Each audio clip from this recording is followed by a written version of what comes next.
está flotando un cubo de hielo, que en este caso se ve como transparente. Entonces, aquí la pregunta es, ¿qué sucede cuando se derrite el hielo? ¿Qué sucede con el nivel del agua? ¿Se va a derramar? ¿Va a bajar el nivel o va a continuar igual? Pues se mantiene el nivel, que no, profe, cuando se termina de derretir. Se mantiene el nivel, todos están de acuerdo.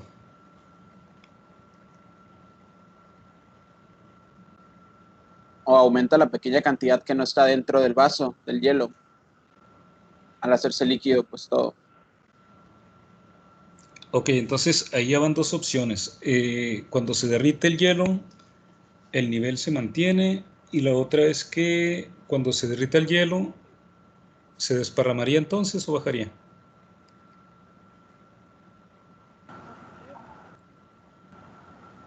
Yo opino que se mantiene, profe. Que se mantiene, ok. Todos están de acuerdo con que el nivel no cambia. ¿Sí? ¿Por Profe, qué? Sí. pero en la imagen el hielo se está saliendo o nada más es como para que se note que hay un hielo.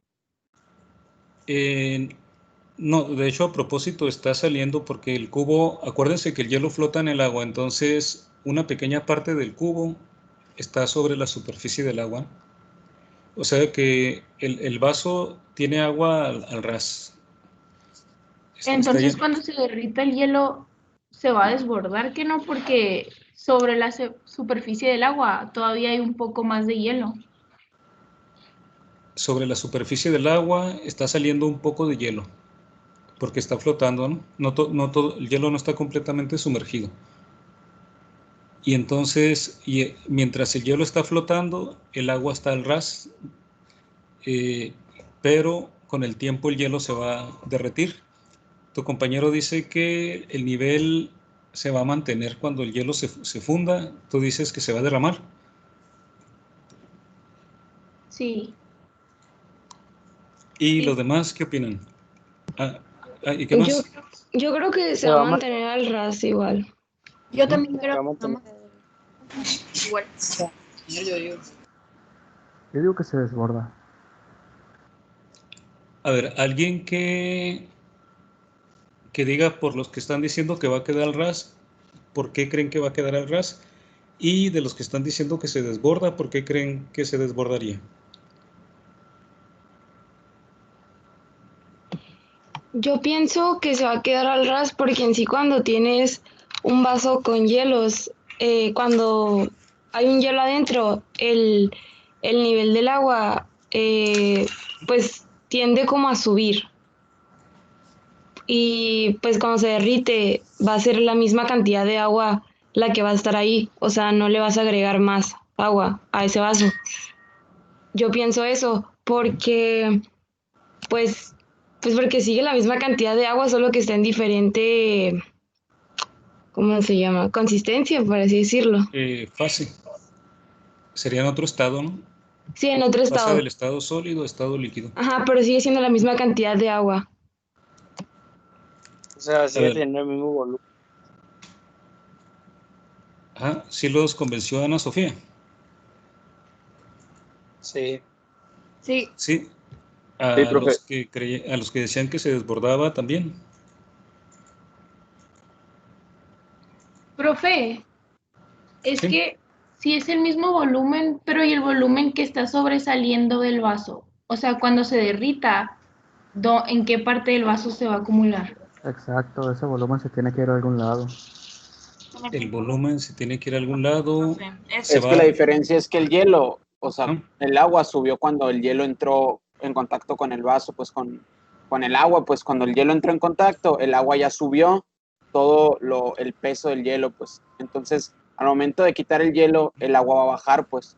Entonces, ya subió lo que debía de subir el agua, porque aunque esté en diferente estado de la materia, pues el agua va a seguir siendo la misma, porque cuando el hielo se derrita, o sea, el hielo ya se hundió todo lo que se tenía que hundir, pues. Entonces, cuando el hielo se derrita, va a estar todo el estado en líquido, pero va a seguir siendo la misma cantidad de agua. Ajá. ¿Qué le podrían decir a Alejandro? Y lo que sobra, el espacio del... Hay un pedazo de hielo que no está completamente sumergido, entonces ese espacio, ese pedazo sólido cuando se vuelva líquido, ¿en dónde se pondrá? Se va a tener que derramar porque ya el espacio está completo, pues el del vaso. El del vaso. No, Pero es que el bueno, hielo no se sumerge totalmente en el agua, pues. ajá. Pero la presión está, pues, o sea, el peso ya lo tiene ahí agregado, o sea que se va a mantener donde mismo, pues. Exactamente. Sí, yo también tengo esta idea. Por ejemplo, cuando te vas a servir agua y quieres, o sea, ¿Mm? pues cuidas primero echarle los hielos y luego el agua para que no se te derrame el agua cuando, por así decirlo, así cuando lo estás haciendo en tu vida diaria.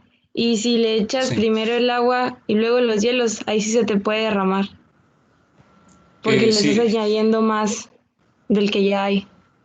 Ajá, sí, de hecho, si ponemos el hielo primero, luego le vamos agregando el agua, lo podemos dejar al ras.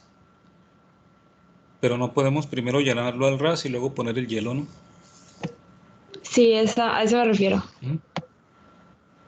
Sí, miren, la clave aquí es recordar que del principio de Arquímedes, el hielo flota porque desalojó una cantidad de agua, ¿no? La parte del hielo que está sumergida está desalojando una cantidad de agua. ¿Están de acuerdo?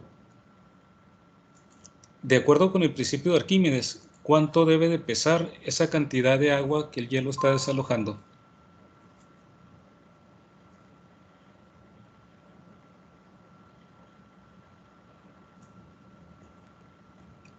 ¿Cuánto debe de pesar la cantidad de líquido desalojado para que el objeto pueda flotar?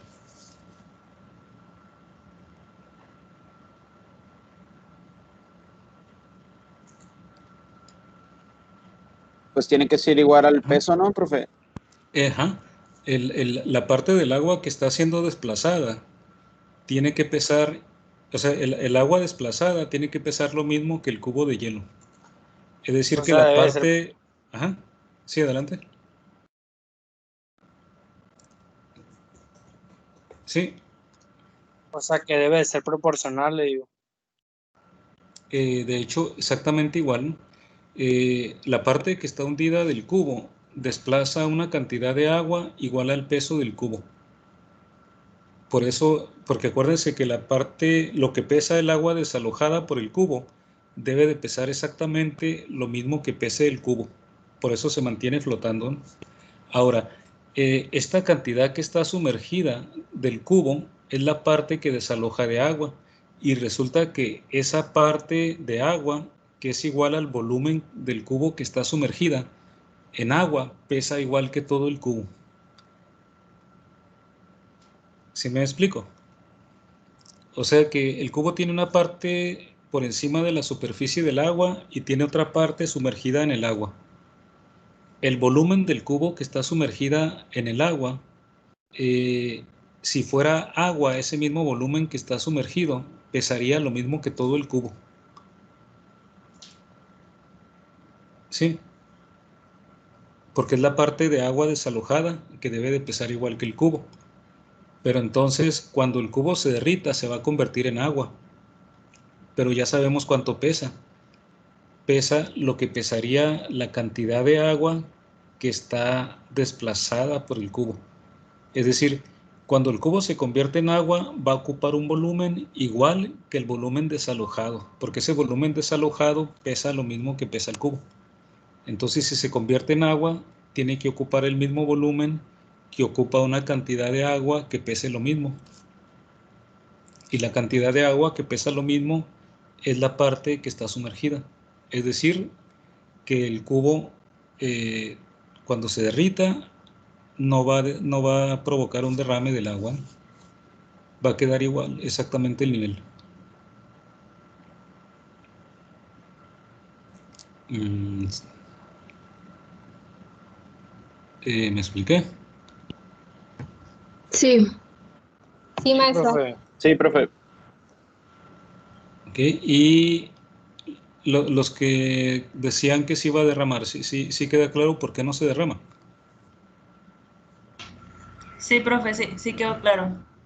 Ok, entonces vean, estamos viendo una característica de hecho que se llama dilatación anómala del agua. Normalmente cuando algo se derrite aumenta su volumen, pero en el agua pasa al revés. Cuando el hielo se derrite, primero se comprime un poco. Por eso ocurre este efecto también, ¿no?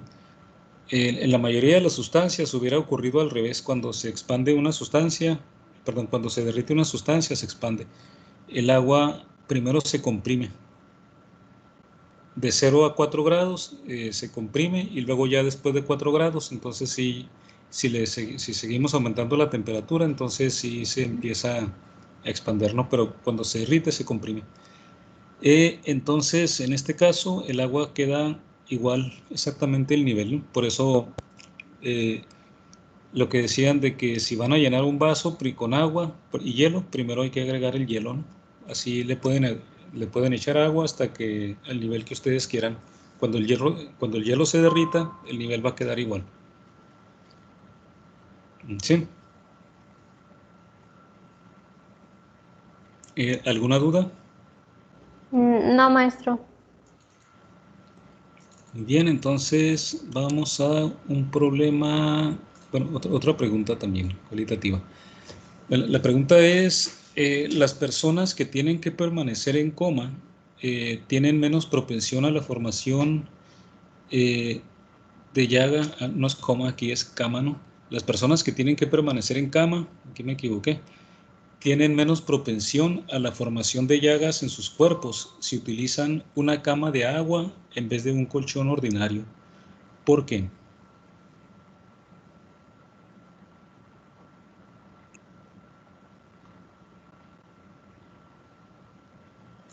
Profe, ¿Sí? ¿Por el material no sería? porque la cama de agua se adapta un poco más al cuerpo y porque el agua mantiene una temperatura así fresca, pues que puede ayudar al cuerpo. Bueno, la temperatura puede ser un factor, pero la primera parte es la que tendría que ver con estas características, ¿no? Que hemos visto. No es, Sí. Ajá. Sí. no es por el peso que la persona, o sea, en la cama de agua, su peso como se esparce y Ujú. no hace tanta, o sea, la presión no es como directa. La presión se distribuye más porque hay más Sí. contacto, como el colchón se amolda más, se distribuye más uniformemente la presión en toda la superficie del cuerpo en contacto, ¿no? En el otro caso no es tanto y por eso se tienen que usar almohadas o otras cosas, ¿no? Para tratar de amoldar la forma del cuerpo al colchón.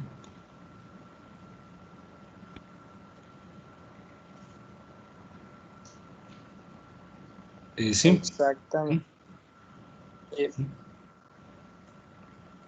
Siento que aquí le cambian el coma por cama, ¿no? Aquí puse un moribundo en vez de...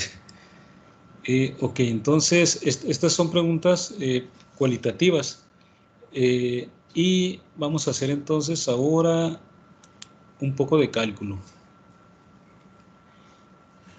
A ver, ¿qué tenemos? Determinar el aumento en la presión de un fluido en una jeringa hipodérmica cuando la enfermera aplica una fuerza de 42 newton al pistón de la jeringa. El radio del pistón es de 1.1 centímetro. Es una jeringa como la que se muestra en la figura. Profe, Entonces, sí, adelante.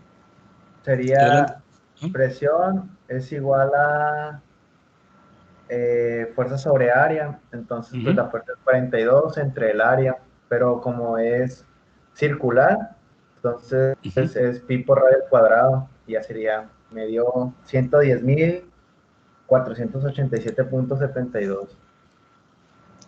Muy bien, ya lo calculaste. Sí, aquí lo hice en Ok. la calculadora. Correcto. Eres Rafael Enrique, ¿verdad? Sí. ¿Sí está bien? Pues Rafael aquí. Sí, creo que sí. Sí, el valor me suena, pero aquí lo vamos a ver, pero creo que es correcto. El El, procedimiento es correcto. El 1.1 lo convertí a metros Ajá, y ya, pues ya empecé a hacer los cálculos. muy bien. Si es tan rápido el cálculo, ¿no? Sé que... Muy bien.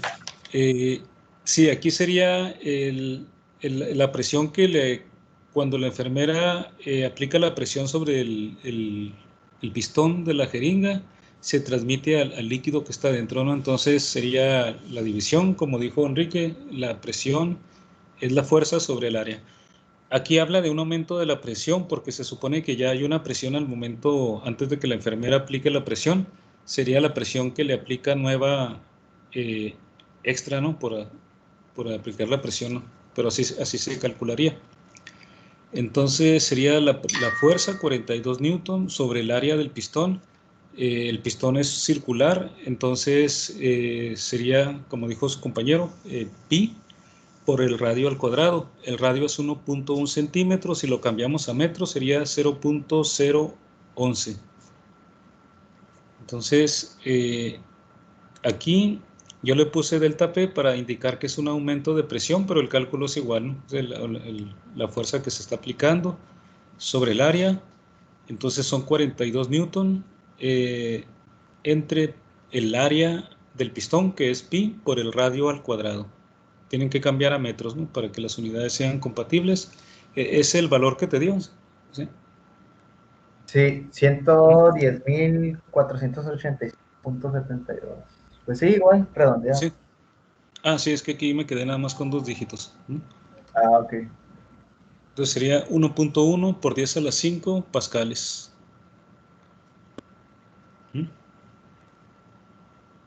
Muy bien.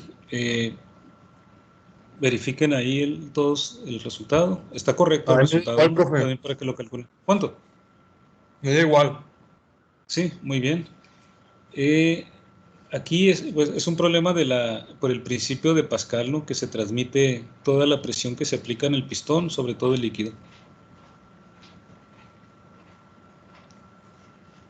¿Ok? ¿Alguna duda?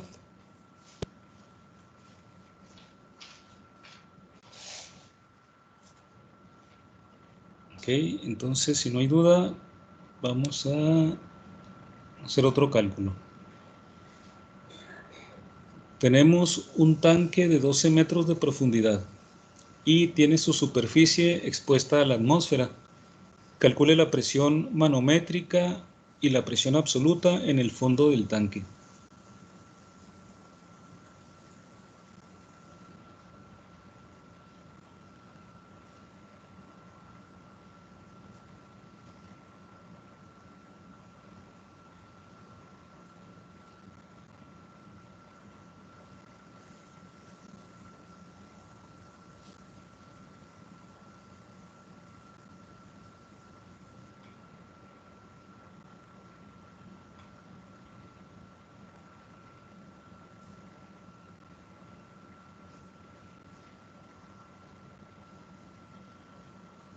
¿Recuerdan cuál es la diferencia entre la presión manométrica y la presión absoluta?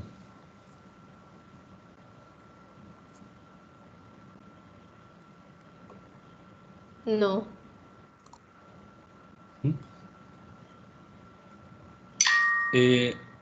Recuerden que cuando veíamos cómo calculan la presión de un gas, se usaba un dispositivo en donde se tenía el gas encerrado y el gas estaba en contacto con un líquido que estaba en un tubo en U y el tubo estaba abierto a la atmósfera. Entonces la presión del gas se medía midiendo la diferencia de altura entre el nivel en que estaba el líquido que estaba en contacto con el gas y la altura de la columna que estaba expuesta a la atmósfera. Y entonces decíamos que la presión manométrica era la que se debía exclusivamente a la columna del líquido. Esa era la presión manométrica y la absoluta era la presión debido a esa columna más la presión atmosférica. Profe, Es y el decir que tanque está lleno con algo. un tanque... ¿O es un tanque vacío? Sí, con agua. No, está lleno con agua. Aquí. Ah, ok. Sí. Profe, entonces sería la presión de atmosférica más la presión que, que está en el agua, ¿no? Y se suman y Sí, eso sería la... entonces la presión manométrica sería nada más la debido a la columna de agua. Y la presión absoluta sería la de la columna de agua más la presión de la atmósfera. Es decir, la presión absoluta es la presión total real que hay, ¿verdad? Y la Profe, manométrica sería como respecto a la presión atmosférica. ¿Ah? Sí, ¿con qué adelante. líquido está? Con agua. Con agua, sí. Sí, aquí no le puse el agua, pero es un tanque, está lleno de agua, ¿no? Tiene agua, hasta una profundidad de 12 metros.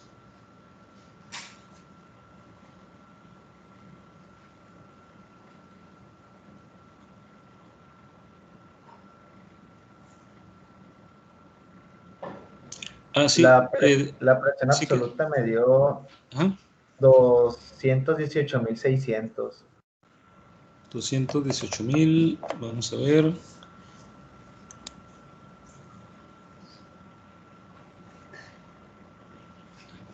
La presión absoluta sería la presión atmosférica. La primera es la fórmula para la presión absoluta, que sería la P sub 0 es la presión atmosférica y el factor ρGH sería la presión debido a la columna de agua.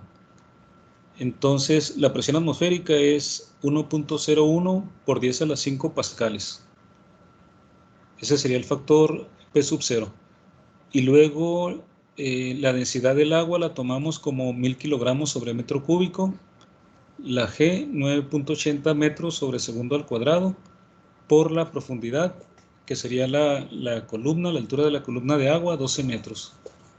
Entonces, ya calculando y sumando, debe dar 2.19 por 10 a la 5 pascales. Es lo que te dio.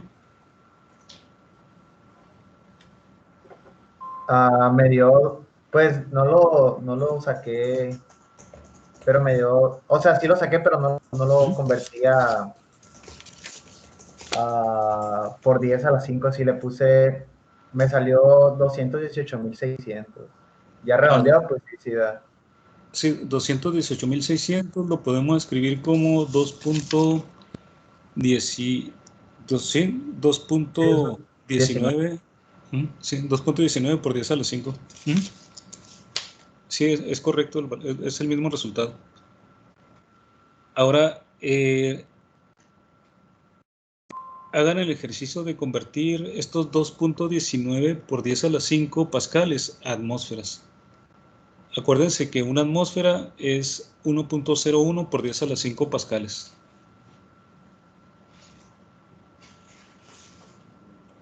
Entonces, en la conversión tiene que darles 2.16 atmósferas. Maestro, ¿puede repetir el valor de la atmósfera, lo que había dicho? Sí, Por de favor. hecho es este factor el factor aquí que está en la primera ecuación, el factor P sub 0 es la presión atmosférica, es el valor que aparece en el segundo renglón, el primero, 1.01 por 10 a la 5 pascales. Ok, gracias. Profe, ¿Sí? ¿podría repetirme la equivalencia? La equivalencia entre atmósferas y pascales. Ok, Sí. una atmósfera es la presión al nivel del mar y la atmósfera está definida en pascales como 1.01 por 10 a la 5 pascales. De hecho, esto equivale a una atmósfera, ¿no? Gracias, profe.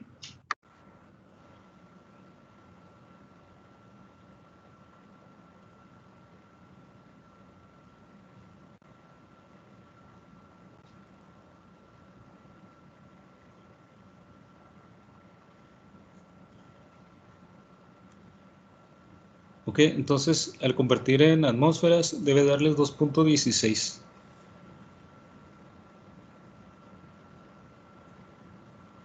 Hagan el ejercicio también de cambiar a otras unidades del sistema inglés, por ejemplo a libra sobre pulgada cuadrado. Verifiquen que les debe de dar 31.8 libras sobre pulgada al cuadrado.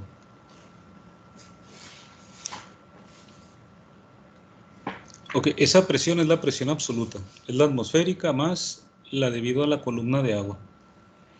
Entonces, la presión manométrica la podemos tomar como la presión respecto a la atmósfera, o sea que sería la diferencia de la absoluta menos la atmosférica, o visto de otra forma más directa, es la que se debe únicamente a la columna de agua en este caso.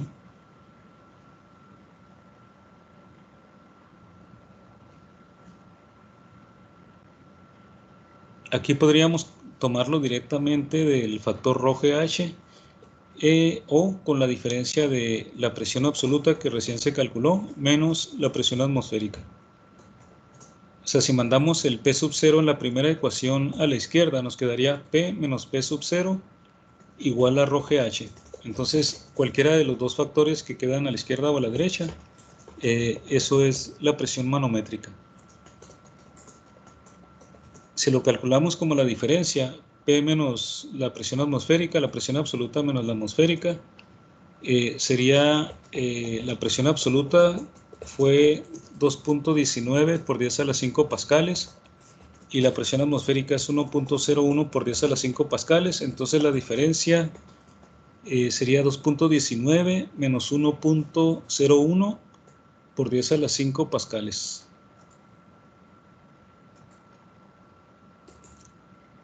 Que serían 1.18 por 10 a la 5 pascales.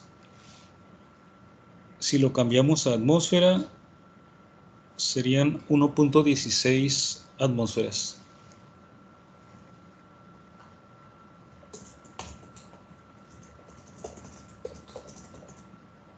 Hagan el ejercicio de cambiar este también a libras sobre pulgada cuadrado. Van a obtener 17.1 libras sobre pulgada al cuadrado.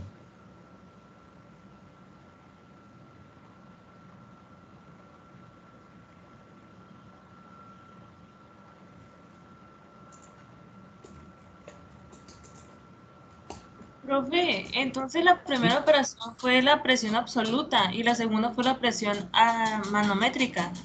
Sí, la primera que calculamos fue la absoluta y la segunda es la manométrica. Noten que la manométrica siempre va a ser menor. Ok, gracias, profe. Cuando ustedes les miden la presión arterial, esa presión de hecho no es una presión absoluta, es una presión manométrica. Si realmente su presión absoluta, la presión real, es la presión que les miden más la presión atmosférica. Y la lectura que les dan es en milímetros de mercurio.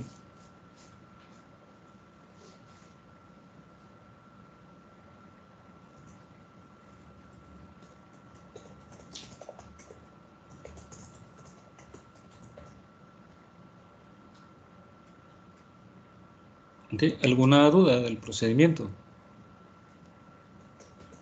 Profe, o sea que siempre para sacar la presión manométrica ocupamos la absoluta primero.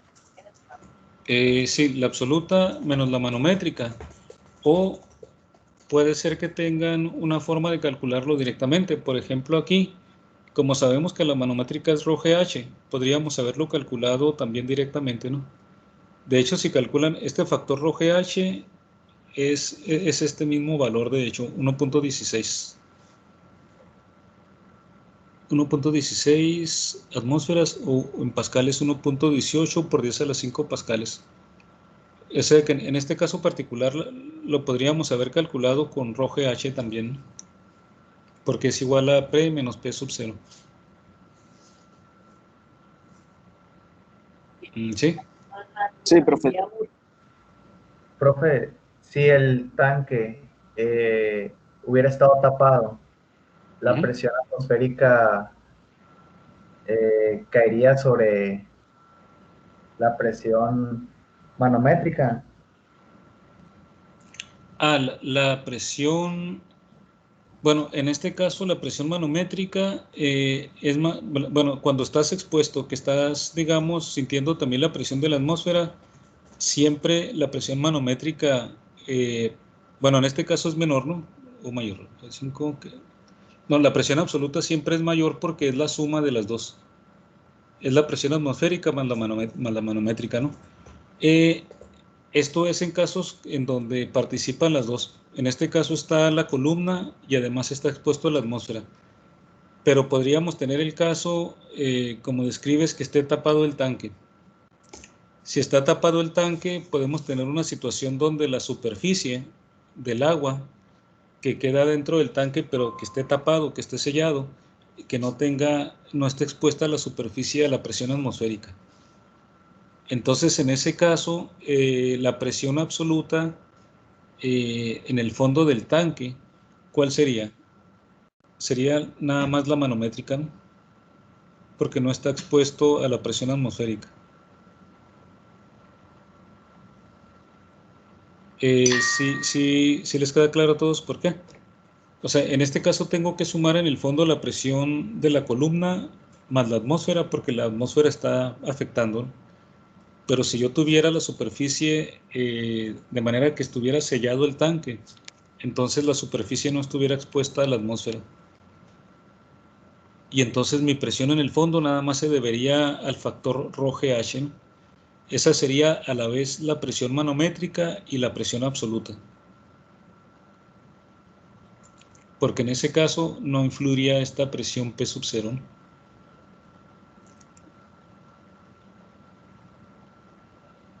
¿Sí? Sí, profe. Sí, profe. Okay. ¿Alguna duda más? ¿Alguna observación? Todo claro. Ok, muy bien. Entonces pasamos a otro problema. Vean, ahora tenemos esta situación. Un tubo en U está parcialmente lleno de agua. O sea, supongan que tenemos un tubo en forma de U, abierto por los dos lados. Entonces, primero le ponemos agua. ¿Qué va a pasar cuando le ponemos agua al tubo en forma de U? Cuando le ponemos agua a un tubo en forma de U, suponiendo que están abiertos los dos extremos, ¿cómo va a quedar el nivel del agua en cada lado? Equilibrada. Van a quedar equilibrados, van a estar a la misma altura.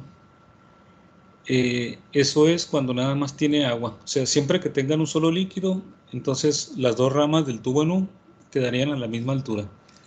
Pero ahora le agregamos en el lado izquierdo aceite. Entonces el aceite y el agua no se mezclan. Entonces la columna de aceite va a empujar al agua.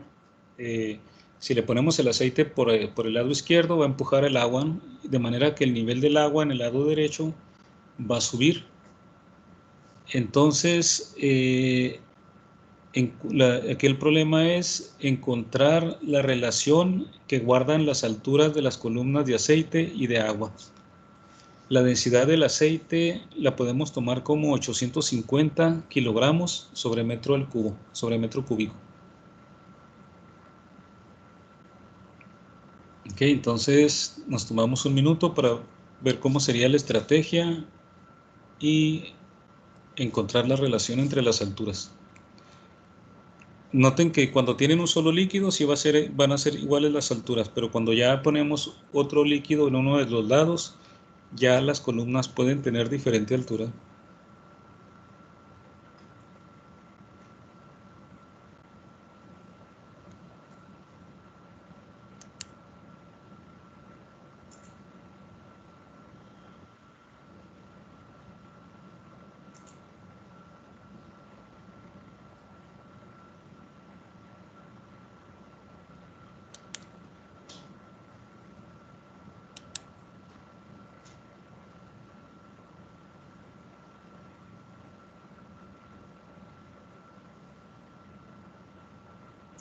Bueno, la situación es más o menos como muestra la figura. Esto es la situación ya que se puso aceite en el lado izquierdo, ¿no?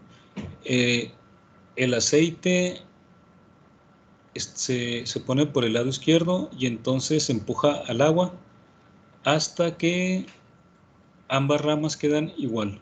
Bueno, esta es la condición de acuerdo con el enunciado.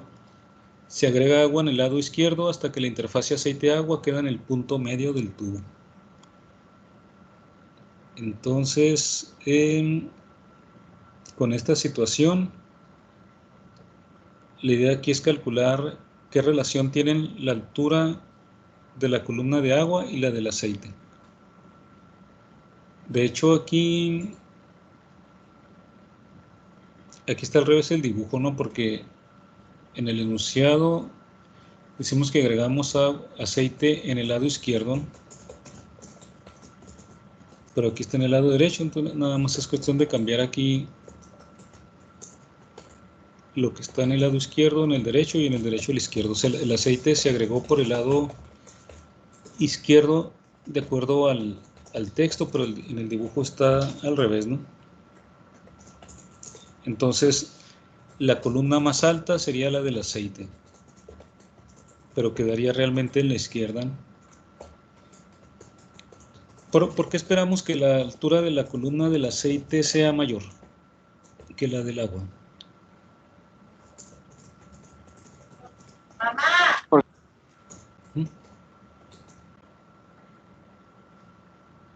Bien, en el punto medio, en la interfase, están a la misma profundidad, entonces la presión, debe haber una presión común en la interfase del agua y el aceite, para que estén en equilibrio, ¿no? Entonces, la densidad, la presión en el fondo es ρGH de cada líquido. Entonces, el factor ρGH depende de la densidad del líquido, de la gravedad y de la altura. Como el aceite es menos denso, para compensar y que el factor ρGH dé la misma presión que el agua, entonces la altura tiene que ser mayor en el líquido que tenga menos densidad, ¿no? O sea que si queremos producir una cierta presión con una columna de un líquido, entre menos sea la densidad del líquido, entonces va a suceder que la altura tiene que ser mayor. A ver, pasó algo aquí con la presentación.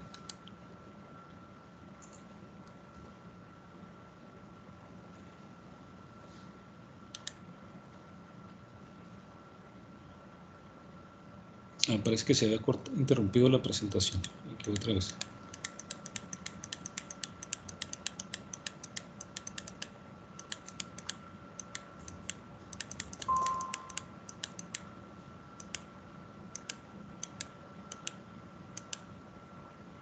Aquí está.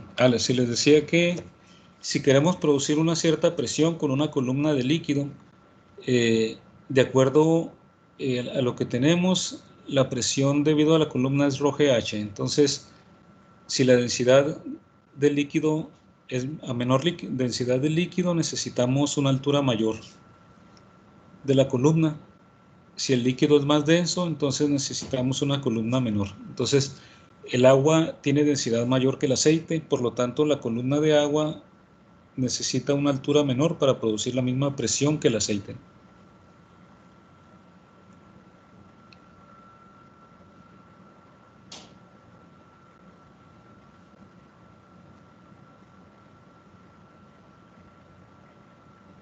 Bueno, entonces, ¿cuál sería el siguiente paso aquí? Escribir la presión debido a cada columna, y además las vamos a igualar porque la presión de la columna de agua tiene que ser igual que la presión de la columna de aceite. ¿Están de acuerdo? Sí. Ambas son presiones en el fondo, ¿no? Entonces, la presión en el fondo debido a la columna de agua sería la presión atmosférica porque el tubo está abierto a la atmósfera, más la densidad del agua por la gravedad, por la altura de la columna de agua. Y en el otro lado tendríamos la presión en el punto medio, o sea, en el fondo del tubo, sería la presión atmosférica porque el lado del aceite también está abierto a la atmósfera, más la densidad del aceite por la gravedad, por la altura de la columna de aceite. ¿Estamos de acuerdo? Sí. Esas serían la presión debido a cada columna en el fondo del tubo, que sería el punto medio. Ahora, como sabemos que en ese punto la presión tiene que ser igual en los dos medios. Si tomamos un punto en la interfase, la presión tiene que ser igual en los dos. Entonces, estas dos presiones son iguales. Las podemos igualar y entonces escribimos P igual a P. Entonces, en un lado nos quedaría la presión atmosférica más la densidad del agua por la gravedad por la altura de la columna de agua, igual a la presión atmosférica más la densidad del aceite por la gravedad por la altura de la columna de aceite. Ahora vean, en la igualdad me van a aparecer la presión atmosférica en los dos lados, la puedo eliminar. La puedo eliminar y entonces nada más me queda la densidad del agua por la gravedad, por la altura de la columna de agua, igual a la densidad del aceite por la gravedad, por la altura de la columna de aceite. ¿Y ahí qué puedo eliminar? Puedo eliminar la G, la gravedad, ¿no? Y entonces solamente me quedaría la densidad del agua multiplicado por la altura de la columna de agua igual a la densidad del aceite multiplicado por la altura de la columna de aceite. ¿De acuerdo? Todo esto traten de hacerlo bueno, háganlo también en su cuaderno, en hoja y pluma. Entonces vean, al final me va a quedar la densidad del agua por la altura de la columna de agua igual a la densidad de aceite por la altura de la columna de aceite. Y entonces, como conozco la densidad del agua y la densidad del aceite, entonces puedo saber qué relación guardan la altura de la columna de agua y la del aceite. O sea, puedo despejar y la altura de la columna de aceite sería el cociente de la densidad de agua entre la densidad del aceite por lo que mida la columna de agua. Noten que la densidad del agua es mayor que la densidad del aceite, entonces este factor de la densidad del agua entre la del aceite me va a dar un número mayor que 1.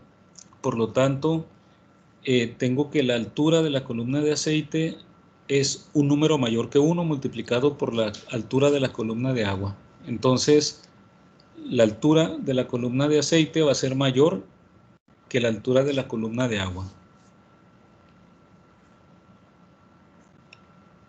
Sí.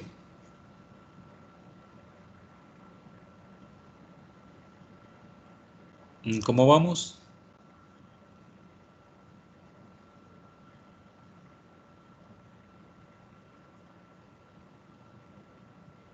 ¿Todo claro? Sí. ¿O alguna duda?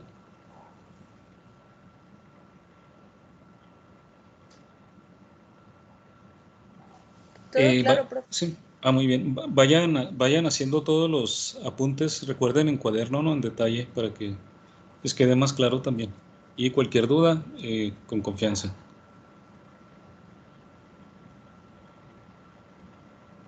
Gracias, profe. Muy bien, entonces, ok, sí, si no hay preguntas de este problema, ¿cuánto nos quedan? 8 minutos.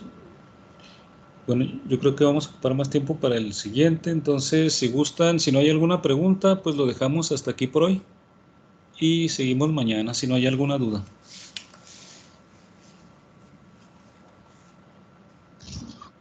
Ok. Está bien, profe. Ok, entonces, pues seguimos entonces mañana y estén pendientes de la tarea. Dale, profe, nos vemos. Muy bien, muchas gracias. Gracias, maestro. Hasta luego, profe.